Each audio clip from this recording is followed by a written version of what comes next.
So I was actually made in Taiwan, Taipei. That was in 1977. From there, my father came to the United States in 1982 to get everything set up for my family and I.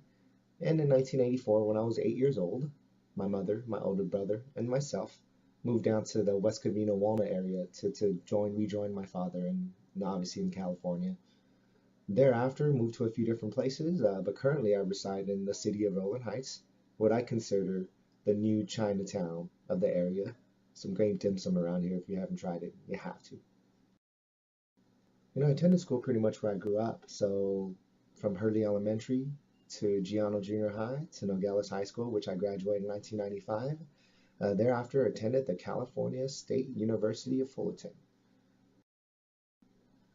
Let's talk about why I feel I'm delirious. When you look at the definition, it's a state of wild excitement or ecstasy. Life is exciting to me. The cup is never half empty. I'm always on cloud nine. I think being delirious is a state of mind like many things. In my case, I am always delirious about life. Life is too short. Now let's take a look at why I feel I'm delusional. Definition of delusional is having unrealistic or false beliefs or opinions. I feel that in and of itself, what is false, what is true. We live in a society that gives us what is right and wrong, and what is normal and not normal. I feel if you believe in something and you could back it up, that you are not delusional, that you are someone that has the audacity to think differently, someone that is not afraid to go against society, someone that is willing to make a difference in the face of adversity. Now, those are some of the things why I feel I'm delusional. What about you? Simply put, I could say that what I wanted to be was I wanted to be successful. However you want to define that. I never grew up with thoughts of what I wanted to be. I just knew that I wanted to be successful. Today, what do I do now? I was in the corporate world for about 20 years, most recently with a company called Best Buy for the last 15 years, and I definitely felt like I was successful.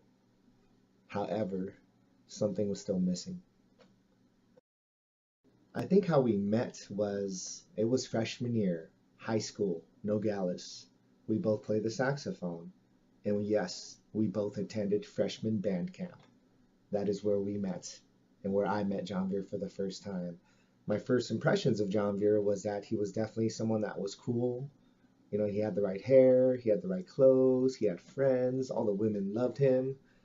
He was the man crush of the day, right? And you know what? I have always appreciated and loved him for the fact that he accepted me for who I was, because I was none of those things. But my first impressions of him was he was definitely a cocky, cool kid. Love you, brother. Wait, what did you just ask me? Who have you been talking to? I plead the fifth. Oh, I have to answer this question. Oh, okay. Well, yes, I have been arrested, and yes, I have been to jail. One word, procrastination.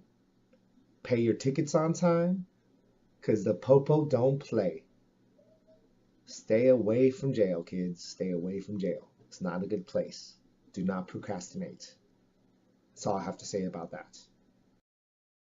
What is my women crush? That's a tough one because I crush on a lot of women. With that said, I'll pick one right now, and the one I will pick is Beyonce, because she is beautiful, she is intelligent, she is super talented, and she's self-motivated. Those are all attributes that I would hope that one day my wife would have. So, congrats to you, Jay-Z, for getting someone that I feel, and sorry, that I feel I have a crush on. My man crush is a tough one also. I look up to many different men, and a lot of different people inspire me in different ways. One that I could think of that comes to mind, Sean Connery. First, he has the accent, which I can do, and he just, women love him. He's been voted the sexiest man of the year, and he seems to get better with age. He's like a fine wine, which I would love to be one day. So, Sean Connery, 007, been in a lot of great movies. And once again, that accent is a killer. I want to be remembered for the little things in life. Um, whether through my friends, my family, strangers I meet, I would hope to bring about a certain level of positivity, a certain level of energy about life, whether through something as simple as my smile or to being there for someone, listening to what their needs are and trying to keep them motivated and positive to go through whatever they're going through. I just want to uplift people. And I would hope that when the time comes, they remember me as someone that made them smile, made them laugh. And for me, that would mean a lot. Yeah, I remember the first time John Beer talked to me about his concept of don't just believe, make believe. And it wasn't hard for me to get my head around it.